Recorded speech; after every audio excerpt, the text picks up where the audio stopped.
Salam dəyərli müəllimlər, əziz abituriyentlər, mən Elnur müəllim. Bugün sizlərə İsmail Şıxlının möhtəşəm bir əsəri olan Dəli Kür əsəri haqqında məlumat verəcəm. Sona qədər izləyirsiniz. Həmçinin bizim tam ödənişsiz WhatsApp qrupumuzdan faydalanmaq üçün 051 785 15-25. Bax, bu yoldaşlar, bu nömrəni WhatsApp-da yazırsınız. Biz sizi tam ödənişsiz həm Azərbaycan dili, həm də ədəbiyyat fənni üzrə qrupa əlavə edirik. Həmçinin kanalımıza abunə olmağı da unutmursunuz. Mütləq bəyənib, paylaşıb, dəstək olmadı bizdən əsirgəməyin. Keçək mövzumuza. Dəli Kür əsəri möhtəşəm bir əsərdir.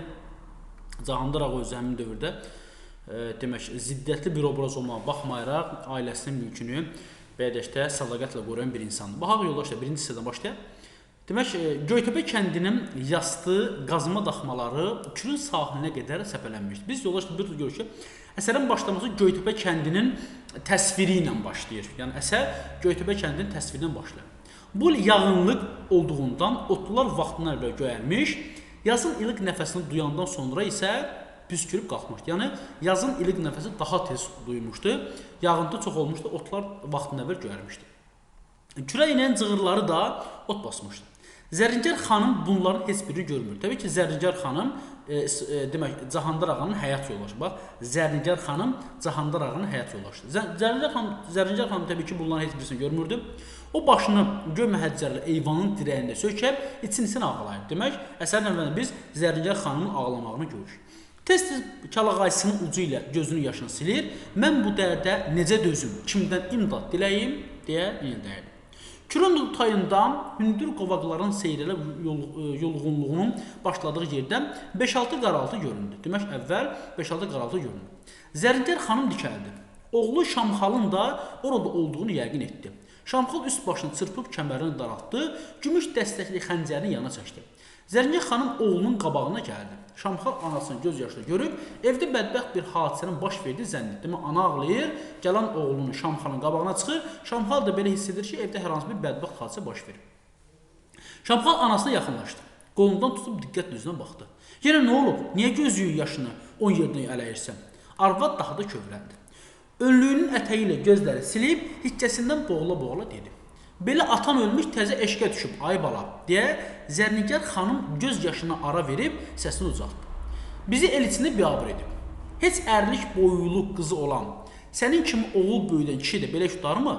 Biz burada indi qarşıda irəlilən dəqiqələ görəcək ki, Cahandır Ağa evə yenə bir xanım mələyi qaçırdıb gətirib.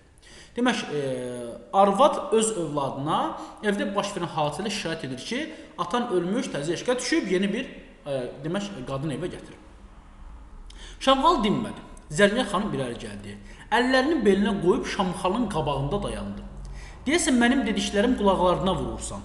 Atan ölmüşün tərəfini saxlayırsan, yoxsa inanmırsan, gəl yaxın gəl. Gör atan sənə nə yaxşı ana gətirib.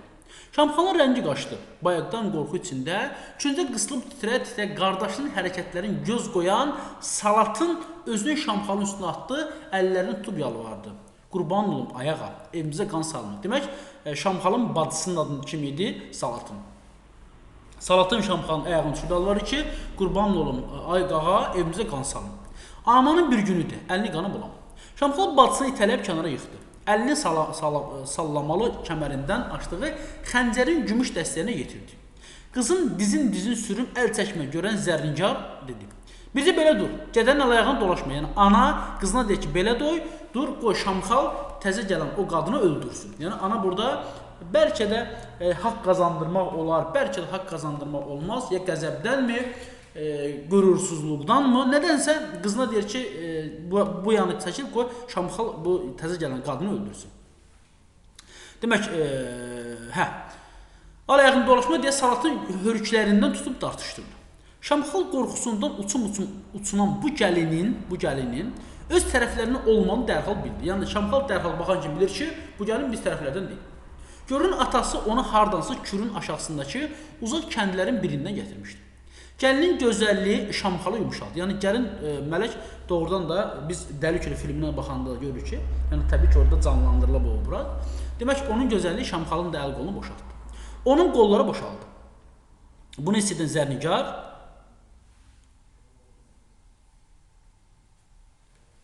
Zərrincar xanım oğlunun üstünə qışqırdı. Hə, niyə durdun? Bu saat onun saçını biləyinə dolayıb sürməsən, kişi deyilsən. Deyir tez ol. Ani olaraq fikrə gedən Şamxal anasının sözlərindən sonra gəlinə yaxınlaşdı. Dur şələşöləni yığışdır, rədd ol buradan. Yolun altı ilə gəlibsən, üstünü qayıt xarabana. Gəlin sapsarı saralsın özünü sındırmadı. Onun qanı qaçmış dudaqları aralandı. Məni sən gətirməyibsən ki, evdən qovasın. Təbii ki, burada mələyin evdən getməmənin bir səbəbi də birinci əri, yəni mələyin, demək mələkdir bu xanımın adı. Mələyin birinci əli Allah yar çox zalim olub və mələyə belə ki, gün verib işıq vermədiyi üçün, mələyi incitdiyi üçün mələk bədəkdə həm cahandara gətirib, həm də mələk canını götürüb qaçıb da. Yəni mələyin bura gəlməyinin bir səbəbi də birinci ərinin yanında xoş gün görməməkdir. Ona görə getmək də istəmir əslində. Evdən qovursun. Hirsindən rəngi ağarmış Şamxal gəlinin üstünə yeriyib, boğu bir sələ qışqırdı. Bu saat rədd ol buradan, yoxsa bağırsaqların ayağına dolayarım. Gəlin gözünü də qırpmadı. Qeyrətli kişi qadına əl qaldırmaz. Hünərin varsa gəl atanlı haqq hesab çək. Artıq Şamxal düzə bilmədi. O ayaqlarını döşənib, sürünən bacısının üstünə keçib irəli şığıldı. Gəlinin saçını biləyinə dolayıb yerə yıxdı. Təpənin altına salıb döyəcək. Demək biz burada gəlini Şamxalın təzə gətirdiyi, atasının təzə gətirdiyi o gəlini döydüyünü görürük. Arvadların qışqırısı bir-birinə qarışdığından ovdan qayıdan Cahandar ağanın həyatda dayandığını heç kəs görmədi. Gözünü qan örtmüş Şamxal isə getdi qızışır, gəlini sürüb evdən bayratmaq istəyirdi. Birdən gəlin var gözünü toplayıb ayağa durdu. Qabarıq sinəsini irəli verib Şamxalın üstündən qışqırdı. Vur, niyə durubsan? Əlin ayağını niyə titər? Arvadı öldürmək nə var ki? Vur. Şamxalın xəncəri siyirdi, Polad tez havada parlayır. Yəni xanımı vurmaq istəyirdi ki, ayağını üzəngidən yendə çəkən Cahandar ağanın gözü pəncərəyə sataşdı. Şamxalın xəncəri gəlinin başını endirmək istədiyini gördüyülə tönkə hərləmə bir oldu. Güllə açıldı. Şamxalın əlindəki xəncərin tiyəsi ikiyə bölünüb evin ortasına düşdü. Yəni Cahandar ağa güllə ilə Şamxalın xəncərini vurur. Bir anlığa hamı daş kimi donub qaldı. Cahandar ağa ağır bədənini yaraşmayan bir çevişlik ilə atılıb içəri keçdi. Hələ də özünə gələ bilməyən oğlunun üstünü aldı. Şamxalın bir əlindəki dəstəyə, bir də hələ də lüləsindən üstü çıxan tüfəngə baxdı. Cahandar ağa qolunu hərləyib oğlunu bir şillə vurdu.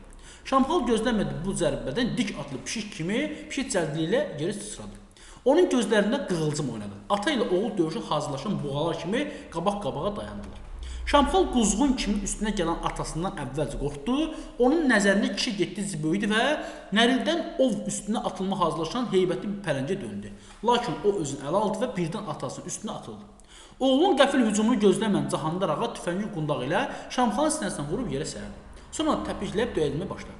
Zərnigar xanım, yəni Cahandarın yoldaşı, Şamxalın anası, Zərnigar xanım özünü kişinin qabağına atdı. Dili dolaşa-dolaşa yalvarmağa başladı. Ay kişi, ağlına başına yev. Əgər uşaqdan əl çək, onda təqsir yoxdur, öldürürsən məni öldür. Aya qurbanın olun, vurma, yazığam, evimi yıxma. Salatın yavaş-yavaş özünə gəl. Salatın təbii ki, Cahandarın qızı Şamxalın bacısı idi. Salatın yavaş özünə gəldi. Sürünün atasının ayaqlarını döşəndi. Üzünü torpağa sürtdü. Bir göz qırpımında hadisədən saçıb qalan gəlin yerindən tərpənə bilmədi. Kişi onun nəzərində getdikcə böyüyüb dağa dönürdü.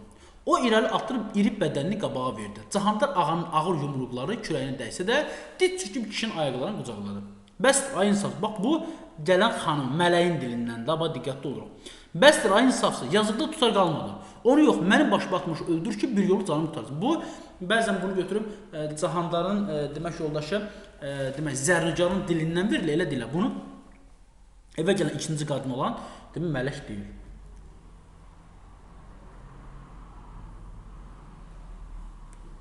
Cahandar ağa onun hönkürtüsünə baxmayıb yenə də oğlunun üstünə atırdı. Nökərlər səs gördü, tökülüb gəldilər. Tapdıq nökərimlə tapdıq bir sıraşdı özünü araya saldı. Cahandar ağa onun elini kürəyin arxasında qalan Şamxalı görə bilmədi. O bir nökərlər isə Şamxalın dartmasından fikir vermədilər. Çəkə onun çardağın yanına apardı. Şamxal birbaş sahilə indi. İndicə baş verən əhvalatın təsirindən yaxasını qurtarmağa bilməyən Şamxal yarğanın kənarında oturdu. Cahandar ağanın heybətli nəriltisi yenidən onun qulaqlarını səslədi. Yox, mən bir də onunla üz-üzə gələ bilmərəm. Yəqin kişini indi məndən zəhrəsi gedir. Harda görsə yenə üstümə cumacaq. Yəni deyir ki, bir də atamla üz-üzə gələ bilmərəm, çünki onun məndən zəhrəsi gedir. Şamxal bir dəstə qızın yarğanın qaşı ilə suya endiyini görüb ayağa qalxdı. Buradan uzaqlaşma qərarı aldı. Nə etməli idi? Qərarı aldı. Hamı evə çəkildi. Cahandar ağa isə qapıda hərlənir, pəncərəsindən zəif işıq gələn otağa yaxınlaşa bilmirdi. İndi o nə etməli idi? öz hərəkətlərinə necə bəraət qazandırmalı idi? O nə qədər hissli olub, mələyə, biz burada artıq xanımın mələk olduğunu bilirik, mələyə susmağı əmr etsə də, qəlbinin dərinliklərində haqsızlığını duyurdu, yəni Cahandır ağa səhv etdiyini anlayır. Bu diqqətli olur ki, Cahandır ağa öz səhvini başa düşür. Bu hadisənin belə sakit gəlib keçməyəcəyini, evdə hər gün dava daşı düşəcəyini aydınca görürdü. Ki, lap darıxdı. Ona elə gəldi ki, bu saat Qori müəllimlər seminariyasında oxuyan oğlu, demək bunun 2 oğlu vardı, biri Şamxal idi, yanında qalmışdı. İkinci oğlu, Qori müəllimlər seminariyasında oxuyan oğlu Əşrəf qapını açıb içəri girəcək, qaşlarını çatıb ata eyib deyilmi, buna işlə tutmuşsan deyəcəkdi. Sonra da baş götürüb evdən gedəcək, bir də buralar üz çevirməyəcək. Yəni ikinci oğlunu xatırlayır, xəyalında. Yəni bu artıq Cahandar ağanın dilindən də bu ifadə, yəni Şamxal Əşrəf bu sözləri deyə biləcəkdi. Gecdən xeyli keçmək kəndin aşağısına itlər hürdü. Uzqardakı qara damdan kiminsə səksəkəli səsi eşidildi. Aya, adam, kimsən? Şamxal Çərkəzə cavab vermədi. Çərkəz Şamxalın dostudur. Çərkəzə cavab vermədi. Yavaş-yavaş evə yaxınlaşdı. Qara duman qabağındakı çartdağın dirəyini üzünə dalda edən, qara damın qabağındakı çardağın dirəyini özünə dalda edən Çərkəz qaraltının kim olduğunu bilənə qədər əlini tüfəngin tətiyindən çəkmədi. Şamxal çaxmaq şaqqıltısını eşidib dilləndi. Hə, mənəm, nə səs küy salırsan? Çərkəz Cahandar ağa gəldi olan hadisəni bilsə də üzə vurmadı. O özünə elə aparır ki, güya heç nə xəbəri yoxdur. Kənd yuxuda idi. Şamxal yata bilmirdi. Elə bir yuxusu ərşə çəkilmişdi. O bir daha evə qayıtmayacağını qərar alsa da, hələ nə edəcəyini müəyyənləşdirə bilmirdi. Bir dəfəlik kənddən çıxıb getsəm necə olar? Özümə bir daxma düzəldəcəyəm, indi xəyalını canlandırır. Özümə bir daxma düzəldəcəyəm. Kənddəki qızlardan birini də gətirib qoyacağam evə. Şamxal durub yerində oturdu, yenə fikir onu götürdü. Mələyin yoxa çıxması xəbərini eşidəndə yarımda saat sonra Allahyar yola hazırlaşdı. Yəni artıq mələyin yoxa çıxmasını biləndən sonra onun həyat yoldaşı Allahyar yola hazırlaşdı. O mələyin evdən baş götürüb getməsini heç cür ağlına sıxışdıra bilmirdi. Allahyar kəndə satan kimi mələyin əmsi gildə adam göndərib, məsələni öyrənmək qətir. Yəni elə bilir ki, əmsi gildədir, amma mələyin qaçmasını yəni ağlına gətirə bilmirdi. Əgər çıxıb əmsi ilə gedibsə, onda özündən küssün. Heç kəs ona minnət etməyəcəkdir. Əgər getməyibsə, elə məsələ bunda idi. Allahyar narahat edən də bu idi ki, yəni əmsi ilə getməz, başqa yerə qaçıb gedir. Allahyar səhər tezdən nökəri yola salandan sonra atı minib külün sahilinə indi. O nə qədər çalışsa da sir açılmış, mələyin yoxa çıxması hamıya məlum olmuşdu. Allahyarın dodaqları açıqsadan tərpənir, titrək barmaqları tüfəngin tətiyində oynayırdı, yəni əsəbi idi. Şamxal kəndin kənarında, biçənəklərin üst tərəfindəki təpənin qarşında özünə ev tikdi. Yəni Şamxal artıq atası ilə ayrılıb özünə ev tikdi. Kənd cavanları ona kömək etdilər. Şamxalın güləsəri götürüb qaçması xəbər eşidəndə Cahandar ağa 3 gün 3 gecə ağzı üstə yatdı. Hirsindən gözlərə qan çanağı döndü. Kişinin əlindən xata çıxa biləcəyini düşünəndə evdəki arvadlar yarpaq kimi əsirdilər.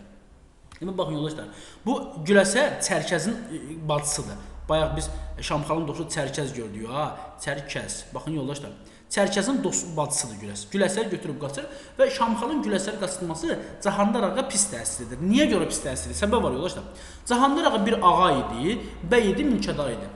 Çərkəzgil isə, güləsərgil isə çox kasıb idi. Yəni ağanın oğlunun, yəni canında deyir ki, mən ağayam, bəyəm, xanam.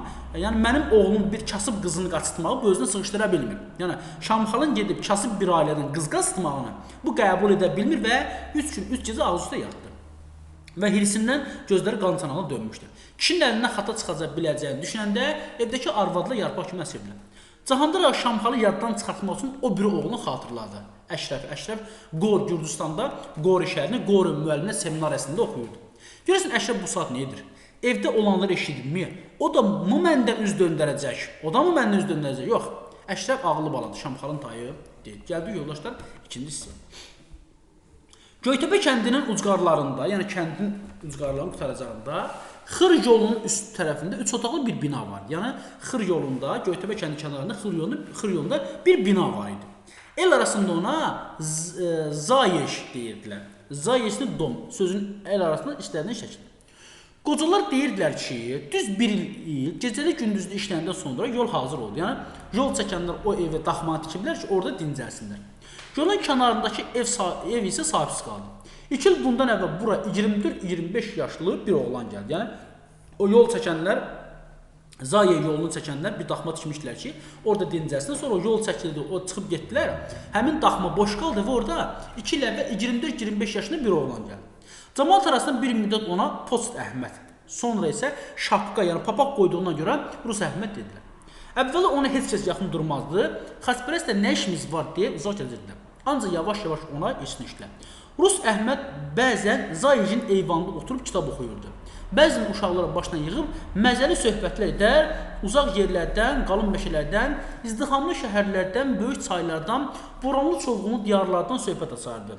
Bu uşaqlar içində Cahandar ağanın kiçik oğlu Əşrəf də var. Yəni Əşrəfin necə tanış olub Qoriya oxumağına məhz Əhməd səbəb olur. Yəni Əhməd onunla tanış olur. Əhməd onu oxuyub yazmağı öyrədir və Qoriya göndərir. Əhməd də birbaş Qoridən gələnlərdən idi. İndi əsərdə biz növbətçidə baxacağıq. Demək Əşrəf də o Əhmədin söhbətlərinə qulaq asanlar içərisində. Postolonun qapısı döyüldü. Postolon təbii ki burada Əhməd. Əhmədin qapısı döyüldü. Əşrəf içəri girdi. Əlindəki böyük bağlamanı yavaşca pəncərə qabağına qoydu. Stolun üstə səpələnmiş kağızlara bir nə isə yazan Əhməd qandırıb baxdı. Anam göndərdi. Əhmədlə dedi ki, adam qəlbə hörmət edər. Onlar sustular, Əşrəf kitablara baxdı. Baxın, qəlbə hörmət edər nəyə görədir yoldaşlar? Demək, günlərin bir günü, bu əsərin orijinalından sizə deyim ki, günlərin bir günü, demək, Əhməddən Əşrəf, demək, belə deyək də, meşədə ov edirlər. Bir quşu vururlar. Quşu vururlar. Əhməd deyir ki, quşu mən vurdum. Əşrəf deyir, mən vurdum. Təbii ki, quşu Əhməd vurmuşdu. Amma Əşrəf elə bilir ki, o vurur və Əşrəf quşu Əhmədin əlinə alıb aparır evə. Gedir evdə hadisəyə danışır ki, meşədə quş vurduq. Quşu mən vurdum və tutdum Əhməddən aldım. Anası deyir ki, qərbə hörmət edirlər. Nə olsun sən vurmusan və yaxud da o vurum. Sən qərbə, sən özünlə quşu vursaydın, quşu sən Əhmədə verməliydin. İndi aparıb onu evində bişirtdirib, anası bağlamayla Əhmədə göndərir. Əhmədlə dedi ki, qərbə hörmət edirlər. Onlar sustular, Əşrəf kitablara baxdı. Bunların hamısı oxumusan mı? Əhmədə deyir. Oxumuşam. Səni də öyrədəcəyəm. Rusca yazmağı da, oxumağı da biləcəksən. Mənim bir iki dostum var, onları da öyrədərsənmi? Niyə öyrətmirəm? Qoy gəlsinlər. Elə otağın birini boşaldıb sinif edərik. Yəni, Əhmədin birini burada başı qarışsın deyə uşaqları başına yığıb onlara dərs. Yazı yazmağı, kitab oxumağı öyrədir. Bunu istəyirəm. Təbii ki, biz görürük ki, deyir ki, elə otağın birini boşaldıb sinif edərik. Özümüzün məktəbimiz olar. Təpələrin ətəyindəki yollar irəliləyən fayton kəndə yaxın. Bu anda demək, fayton kəndə yaxınlaşır. Atlar yorulmuşdu. Faytonda oturan musafir sakitcə ətraf seyr edirdi. Faytoncu geri qandırıldı. Bağışlayın, cənab, adınızı da bilmirəm. Aleksey Osipov, yəni faytonçu, faytonda oturanı, yəni atı sürən adam faytonda oturanın adını soruşur. Faytonda oturan deyir ki, mənim adım Aleksey Osipovicdir. Aleksey Osipovic hələ 4 il əvvəl Qori Seminariyasının Pedaqoji Şurasında olan mübahisəni xatırladı. Seminariyanın direktoru Dmitri Semyonov müsəlman şöbəsinin açılması məsələsini irəli sürmüşdü. Şurada böyük mübahisə qalxmışdı. Yeni şöbə açılmasına qəti etiraz edənlər də var idi. Elə həmin axşam Semyonov Aleksey Osipovici yanına çağırdı. Semyonov sakitcə sözə başladı. Çarı və hökumətə yerli məmurlar lazımdır. Elə bunun üçün də məktəblər açılır. Yəni, çara və demək, Rusiya hakimiyyətinə yerli məmurlar lazımdır ki, yerlərdə məmurlar olsunlar ki, cəmaət bunlara daha tez itaət etsin.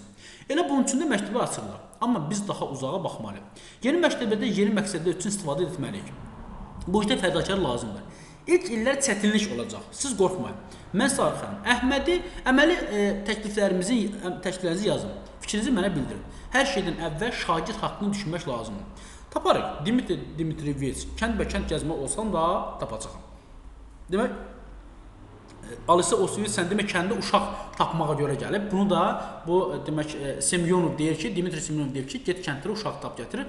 Qoridə oxusun ki, yerli məmurlar bizə lazımdır. Həmin məmurlara yerli cəmaət daha tez itaət edəcəklər. Elə bu məqsədlə də, yəni uşaq yığmaq məqsədi ilə də Aleksey Osipovic səfərə çıxmışdı. Gizdən xeyli keçmiş Zayeçin qapısı döyüldü. Yəni o Əhmədin qaldığı o daxmanın qapısı döyüldü. Əhməd cəftəni çəkib qapını araladı, qonağı qabağa salıb yol göstərdi. Aleksey Osipovic göz gəzdirib otağı nəzərdən keçirtdi. Divardan asılmış yarımkürələr xəritəsi, içindəki qlobus, pəncərənin qabağına və stolun üstünə yığılmış kitablar dəftərə diqqəti cəlb etdi. O durub stola yaxınlaşdı. Vərəqləri didilib tökülən əlifba kitabını səhifələdi, sonra dəftərləri açdı. Atları rahatlanan sonra içəri samavar aparmağa gələn Əhməd qonağın dəftərlərə əlləşdiyini görüb ayaq saxladı. Aleksey Osipovic səslə qandırıb baxdı. Siz müəllimsiniz? Yəni Aleksey Osipovic Əhmədə deyir. Siz müəllimsiniz? Əhməd deyir, bəli. Bilirsinizmi? Cənab, əslində mən burada işsizəm. Əvvələ Bakıda, Yerevana, Gəncəyə gedən poçt faytonları, dilicanlar buradan keçib gedərdi. Mən də necə deyirlər, boş evə qarol çəkirəm. Darıxmamaq üçün uşaqları başıma yığıb, yazı pozu demək öyrədirəm. Siz nə qədər böyük iş gördüyünüzü bilirsinizmi? Burada nə var ki, deyə Əhməd sakit cavab verdi. Adınız nədir? Əhməddir. Əvvəllər kənd arasında mənə Post Əhməd deyərdilər. Sonra nədənsə Rus Əhməd oldum. İndi də yavaş-yavaş Uçitel Əhməd çevrilir. Yəni Uçitel müəllim Əhməd çevrilir. Görək sonu nə olacaq? Post Əhməd. Aleksey Opiyus qəhqə çəkib güldü. İndi Uçitel olmusan. Sənin bu kənddə uşaqlara dərs deməyin böyük xidmətdir. Bilirsinizmi? Mən Qori seminariyasında işləyirəm. Biz orada təzə şöbə açmışıq. Bağışlayın cənab. Baxın, siz Çernyayevski deyilsiniz ki, Aleksey Ospoviç. Bəli, düz tapmışsınız. Bəs siz mənim adımı hardan bilirsiniz? Əşrəfin məktublarından. Yəni, Əşrəf Əhmədin yanında oxuyub, öyrənib, getmişdi Qoridə oxumağa. Yəni, Qorinin həmin müəllim gəlib təzə uşaqlar aparmağa. Deyir ki, mən sizin adınızı, yəni Çernyayevski deyilsiniz ki, Aleksey Ospoviç. Deyir, mən sizin adınızı Əhmədin məktublarını oxumuşam. O həmişə sizdən yazır. Axı, mən onu oxutmuşam. İndi sizin tələbənizdir. Çox yaxşı tanıyıram. Ən yaxşı oxuyan tələbələrimizdən. Demək, siz mənə kömək edə bilərsiniz. Yatmağa hazırlaşan Cahandar ağa nökərlərin ot dayasının od vurulduğunu eşidən kimi çırağı söndürdü. Artıq Cahandar ağanın evinə hücum var. Hücuma da kim rəhbərlik edir? Demək, hücuma rəhbərliyindən yoldaşlar Cahandar ağanın qaçırtdığı o mələyin həyat yoldaşı Allahyardır. Allahyara da kənddə Molla Sadıq adlı adam Allahyara burada belə deyək, verin məlumatları verir ki, Cahandar ağa necə məğlub etmək olar? Allahyara buradan belə deyək, xəbərlər ötürürdü. Belə hallarda düşmənin puskuda dayanıb qapını gözlədiyini yaxşı bildiyindən tüfəngi götürüb pəncərədən bayıra atıldı. İtlərin qəzəblə hürdüklərin tərəfdə bir-iki güllə atdı. Qaranlıqdan onun atəşinə atəş cavab verdi. Cahandar ağa tətiyi bir də çəkib yenidən nişan almaq istərdi ki, itlər Qaraltınqovu sahilə indirdilər. İtlər ondan əl çəkmədilər. O səs səmir kəsəndən sonra tüfəngini çiynini alıb ağır-ağır evə qayıtdı. Kişini götürdü. Tez-tez mənə sataşan kim olar? deyə öz-özünə suallar verir. Sənə sataşan kim olar? Sən sataşdığın. Belə deyək də. Çünki sən başqasının həyat yolu arvadını qaçırtmısan və həmin adam gəlib sənə sataşmalı təbii ki. Deyəsən, burada ayrı əl var. Bəlkə Cahandar ağa duruxdur. Mələyin əvvəlki ərinin indiyə qədər yadına salmadığına, bu barədə təzə arvadı ilə bir kəlmə danışmadığına görə özü təəccüb etdi. Elə olacaq. Düşünür ki, elə mələyin həyat yoldaşı olacaq. Nökərə geri qayıtdılar. Hamıdan sonra həyata girən tapdıq, atı dirəyə bağlayıb ağanın yanına gəldi. Cahandar ağa gözünü geniş açıb qapının altlarını nökərə süzdü. Nə oldu? Da bilmədik ağa. Mən qabağını kəsənəcən özünü suya atdı. Mələk ürəyində qorxulu bir şey daman adamlar kimi əsə-əsə başlığa götürdü. Özü də hiss etmədən. Onundur. Demək, yerdə bir yaylıq tapırlar, qana batmış bir yaylıq olur. Mələk görən kimi dərhal deyir, onundur, deyə qışqırdı. Cahandar ağanın dişləri kilidləndi. Mələk nə edəcəyini bilmədiyindən yumruq kimi büzüşdü. Yəni, mələk deyir ki, onundur, yəni Allahyarındır, Allahyar hücum edir. Kəndin ortasındakı təpədə iri tut ağacın kölgəsində böyük bir mərəkə, iclas vardı. İndi də cəmaət böyük maraq və intisarla buraya toplaşmışlar. Cahandar ağa da buradır. Elə bu zaman Aleksey Ospoviç Əhməd mərəkə gəlir. Yəni, iclas yığırlar ki, Aleksey Ospoviç Əhməd gəlir, burada kənd cəmaatını deyir ki, cəmaat, övladlarınızı verin, aparaq Qoridə oxudaq. Yəni, həmin bu bayaq Əhməd deyir də, Aleksey Ospoviç deyir də, sən məni kömək elə, buradan uşaq aparaq və ona görə bir iclas keçirdilər ki, görək kənddən kimin uşağını apara bilərik.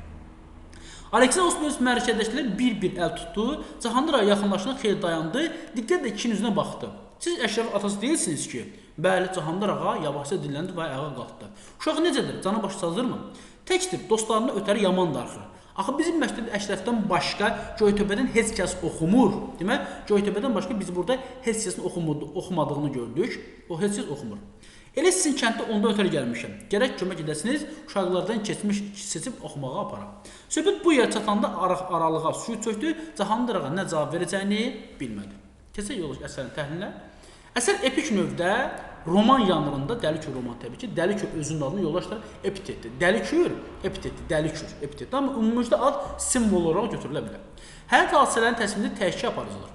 1957-1966-cı il yazılan Dəlikür romanının mövzusu 19-cu əsrin, diqqətli bax, bəzən bunu 17-ci əsr verirlər. 19-cu əsrin ikinci yarısında Azərbaycan həyatını cərəyan edən mühüm hadisələrdən Çarizm müstəmləkəli siyasətin faciəli nəticələri əks etdirən gerçəkliklərini götürülüb. Məsləhət görürəm ki, bir Dəlikür filminə baxasınız. Əsən rəmzi mənə daşıyıb, dövrdə simvoldur. Dəlikür obrazının zamanın diktə etdiyi qəlibə, çərçivəyə sığmayan Azərbaycan ruhunun ifadəsi kimi mənalandırılır. Əsərin adında birinci epitet Dəlikür, yəni epitet kimi götürə bilər ki, amma ümumilikdə simvol deyə bilər. Xalqın tarixi tali əks olunduğu əsərdə çoxsaylı süjet və kəskin konflikt vardır. Romanda əhatə olunan tarixi dönəmdə cəmiyyətdə gedən ziddiyyətli proseslər, köhnə həyat tərzini sıxışdıran, yeniləşmə meyillərini doğurduğu ictimai siyasi və mənəvi problemlər öz geniş əksini tapmışdır. Sarızm müstəmləkəçi siyasətinin nəticəsi olaraq Cahandar ağanın və kəndlərin torpaqları qəsb edilməsi bu ziddiyyətləri daha da kəsinləşdi. Yəni orada təbii ki, gəlib burada meşəni, ərazini demək alırlar ki, bura belə deyək də şahın ovlaması üçün yer olacaq. Təbii ki, burada insanların öz torpaqlarının əllərindən məcbur tutub almağından söhbət gedir. Biz romanın geniş hissəsində bunun şahidi oluruq. Gərgin toqquşmaların təsvir edildiyi romanda süjetli və konflikti ilk növbədə güclü xarakterə malik Cahandar ağanın və onun ailəsinin taleyi üzərində qurulmuşdur. Cahandar ağanın ailəsindən başlanan konflikt getdikcə genişlənərək Cahandar ağa ilə Allah yar, sonra Molla Sadıq ilə yerli əhali ilə Molla Sadıq, yəni artıq Molla Sadıqla Cahandar ağa birləşib, Molla Sadıq üzrə Allah yar birləşib Cahandar ağaya qarşı çıxırdılar. Yerli əhali ilə çar hakimiyyəti nümayəndələri arasında barışmaq mübarizə çevrilir. Yazısı xalqımıza xas olan mənəvi dəyərlərin, mərdlik, mərdanəlik, əyilməzlik, qonaqpərvərin qorunub saxlanmasını vacib sayır. Çarizmin mənəvi dəyərlərə, mənəvi mühitə təcavüzünün müqavimətinin təsvir olunduğu səhnələr oxucuda milli qürur, iftixar, mübarizlik hissi oyadır. Əsərin başında Cahandar ağa xarakterisi mürəkkəb və ziddiyyətli obrazdır. Bax, diqqətli olacaq, xarakterisi mürəkkəb və ziddiyyətli obrazdır. Elm təhsilə qarşı çıxmır, hətta dəyər verir, oğlu Əşrəf Qorda oxudur. Çar məmurları itaat etmir, tabi olmur. Ona ilk səhvi mələyə qaçmaq olur. Bundan da ailəsində nifaq düşür. Milli xarakteri dolğun şəkildə təcrübə edən Cahandar ağa və onun ailəsinin kəsməkeşli həyatı qarşılaşdığı maneələr şəxsi mahiyyət daşımır, şəxsi mahiyyət deyirəm. Zamanın, dövrün hökmü ilə başlayır. Cahandar ağa mələyə qaçırtmaqla səhv etdiyini aydın dərk edir. Yəni, açıq şəkildə heç kimə etiraf etmir, amma qəlbində bilir ki, səhv edir. Arvadı zərnigarı küsməsi, oğlu Şamxalın ailədən getməsi onun daxilən çəkdiyi istirabları artırır. İstər şəxsi düşmənləri, istərsə çar hakimiyyətin nümayəndələri ilə qarşılaşanda Cahandar ağa mərd, igid, güclü xarakterli bir şəxsiyyət olduğunu sübut edir. Cahandar ağa öz evini, ailəsinin torpaqlarını müdafiə etməyə qadirdir. Çernyayevski və Əhmədin Qaragüruhdan qoruyan Cahandar ağa həm də qonaqpərvər, yəni Əhmədi və Çernyayevskini demək kənddə öldürmək istəyirlər. Molla Sadıq rəhbəri eləyib kənddə cəmaət öldürmək, bu Çernyayevski Əhmədi Molla Sadığın rəhbəri öldürmək istəyirlər ki, cəmaət buradan oxumağa getməsin. Molla Sadıq istəyirdi ki, kütlələrə avam qalsın. Əhmədin buradan Qoraya uşaq göndərməni qarşı çıxırdı Molla Sadıq. Xalqın adəsinə qarşı çıxanları susturmağı bacarır. Cahandar ağanın ağa mülkədar kimi sinifi təbiəti kəndlilərə, kasıb gəmçi ailəsinə münasibətini özünü büruzə verir. Yəni onun ağa mülkədar olması harda göstərir ki, biz onu görürük ki, Şamxalın o Çərkəzin bacısı Güləsəri qaçırdanda əsəbləşir ki, biz ağayı sən niyə görə gedib kasıb qızını qaçırmışsın. Cahandar ağa qarşılaşdığı maneəli dəf etmək üçün son nəfəsinə dək mübarizə aparır, əyilməzliyini hər adımda sübut edir.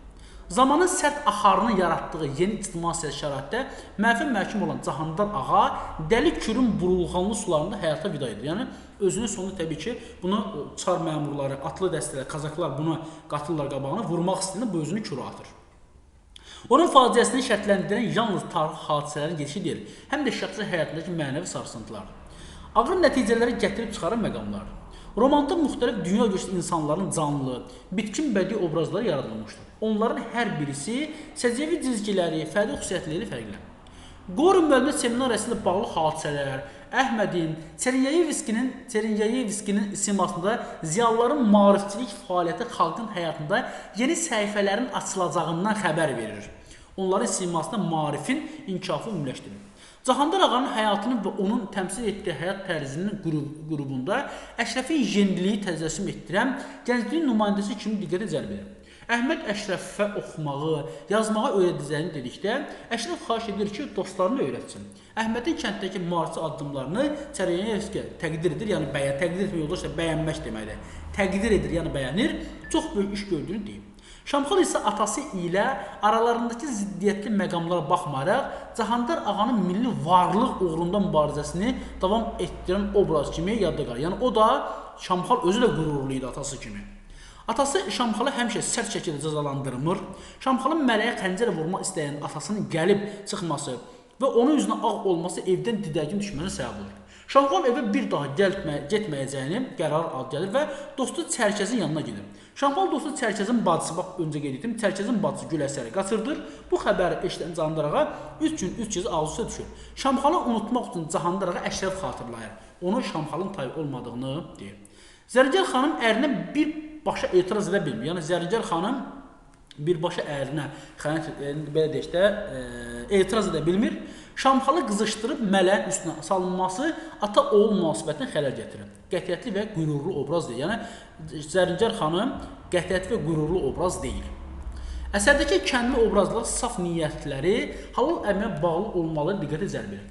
Ağır güzardan keçirən bu insanlar Cahandar ağanın sahibli etdiyi kənddə mülkədar kəndli münasibətlərində öz sinifi mövqeləri uyğun hərəkət etsələr də qeyrət, namus məsələlərində milli dəyərlərdən çıxış edilir. Yəni hətta Molla Sadıq da ərazinin Kazaklara veriləcəyini eşidəndə hətta o da kəndi və kəndliləri müdafiə edir. Yəni hərəsi öz mövqeyinin çıxış etməyinə baxmayaraq qeyrət, namus məsələlərində onlar birləşə bilirlər. Yəni kənd üçün lazım olan məsələlərdə bütün insanlar, hətta Molla Sadıq da bunlarla bərabər çıxış edə bilir. Pristav çar məmurlarının tipik nümayəndəsidir. Çarizmin siyasəti, iqtisadi mövqe gücləndikcə, milli mənafiə təcavüzü artdıqca, pristavın da yerli əhali münasibəti dəyişir, davranışı sərtləşir. Əsərdə çar hökuməti nümayəndələri ilə onlardan xeyir gözləməyən yerli əhali arasında qarşılıqlı intizamsızlıq, divan dərənin cəmaatın mövcud həyat tərzinə müdaxiləsi və s. real həyatlı lövhələrlə əks etdirilir. Düşmənindən açıq döyüşdə yox, arxadan vurmaq, qisas almaq istəyən Allahyar mənəvi yoxsulluğunu oxucuda rəğbət doğurmur. Allahyarın etdiyi mənfiliklər hansılardır? Salatını öldürməyə cəhdidir, yəni Salatın demək Cahandar ağanın qızını öldürməyə cəhdidir. Qaçırmağa çalışması, Qəmərin, yəni Cahandar ağanın atının yalını, quyruğunu qırxması, Cahandar ağanın ot tayalarını od vurması, bacısı Şahnigarın meyxanaya meyilləndirilməsi mərdlik çərçivəsi sığmır. Yəni Allahyar görürük ki, açıq döyüşdə Cahandardan demək qisas ala bilməyəcək, əvəzini Salatını öldürmək istəyir, Salatını qaçırmaq istəyir, sonra Qəmərin yalını, boynun tükünü yanıb və quyruğunu qırxır, Cahandar ağanın tayasına od vurur, sonra Cahandar ağanın bacısı Şahnigarı meyxanaya meyilləndirməsi mərdliklə çərçivəsinə sığmır. Yəni arxadan iş görür də. Molla Sadıq obrazı bütün din xadimlərinin təmsilçisi deyil. O mövhumatın fanatizm müdafiəçisi, yeniliyin təhsilin əleyhdarı kimi o dövrün reallığını, həyat həqiqətini əks etdirir. Yəni Molla Sadıq bütün din xadimlərinin təmsilçisi deyil, sadəcə o dövrdə mövhumatı fanatizm müdafiə edirdi, yeniliyə qarşı çıxırdı ki, cəmaat avam olsun ki, bu molla da onların avamlığından istifadə etsin. Elə ona görə də Əhmədin və Çernyayevskinin buradan Qore uşaq göndərməni qarşı çıxırdı. Lakin kənd əhalisinə məxsus meşənin çar hakimiyyəti tərəfindən qəsb edilməsinə etiraz etməsi Molla Sadığın milli həmrəylik hissindən məhrum olmadığını söylər. Demək, gəlirlər ki, çar hakimiyyəti, demək, əhaliyə məxsus meşəni zəbt eləmək istəyir. Amma orada Molla Sadıq kəndliləri müdafiə edir. Yəni biz görürük ki, kəndlilərin namus qeyrət məsələsində ümumi mənafiədə Molla Sadıq da hətta kəndlilərdən bərabər çıxış etməyə bacarır. Surətlərin əksəriyyəti öz fərqli keyfiyyətləri, fərqli dünya görüşləri Cahandar ağanın xarakteri açılmasına cəlb olunur. Müəllif surətləri fərqləşdirmək üçün müxtəlif üsullardan uğurlu istifadəyə müvəffəq olmuşdur. Əsərin gərgin konflikti, qəhrəmanların hadisələrin xarakterin açılmasında təbiət lövhələrindən istifadə, zəngin bədii dili, tutarlı təsvir və ifadə vasitələri onu oxunaqlı edən mühüm vəziyyətlərdən. Müəllif bir kəndin timsallı dövrünün Azərbaycan gerçəkliyi qarşısında qoyduğu hansı yolla getməli sualını yaratdığı ziddiyyətləri problemi romanda əhatəli şəkildə əks etdirmək niyyətini izləmişdir. Əsərdəki hadisələr Sovet dövründə yox, 19-cu əsrdə Çar Rusiyası hakim olduğu dövrdə, yəni Sovetdən əvvəl Çar Rusiyasının hakim olduğu dövrdə baş verir. Bax, buna da biz diqqətli olmalıyıq. Belə dəyərli yoldaşlar, diqqətinizə görə təşəkkür edirəm. İnşallah növbəti bir videozada sizlərlə görüşəcəyik. Minnətdarım.